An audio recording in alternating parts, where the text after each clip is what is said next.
முட்டை மட்டும் தான் சாப்பிடும். நாட்டுக்கோழி வளர்த்தமுள்ள வீடுகள் இருக்குல்ல, நாட்டுக்கோழி நாட்டு சேவல் ரெண்டு ஒன்னா சேர்ந்து கோழி முட்டை இடும். அதான் இயற்கை, அது யதார்த்தம்.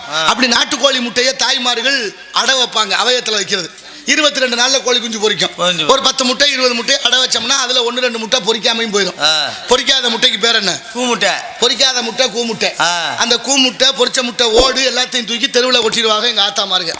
அப்படி கோழி முட்டை பொரிக்கலைன்னா அதுக்கு பேர் கூமுட்டை இல்லை. இன்னைக்கு தமிழ்நாட்டில் கிடைக்கிற கோழி முட்டை எங்க இருந்து கிடைக்குது?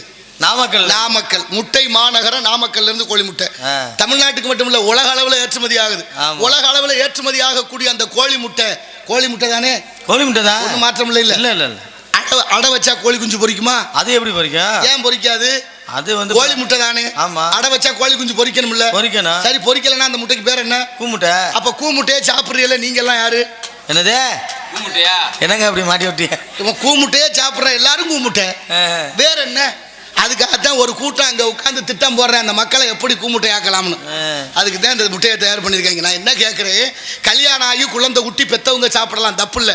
நாளைய சந்ததியை உற்பத்தி பண்ணக்கூடிய சின்ன தளிர்கள், ஆண் குழந்தைகள், பொம்பளை பிள்ளைகளுக்கு இந்த கோழி முட்டையை கொடுக்கக்கூடாது. எந்த கோழி முட்டையை? நாமக்கல்லேருந்து வர்ற முட்டையை கொடுக்க. விருத்தி ஆகணும் இல்லை.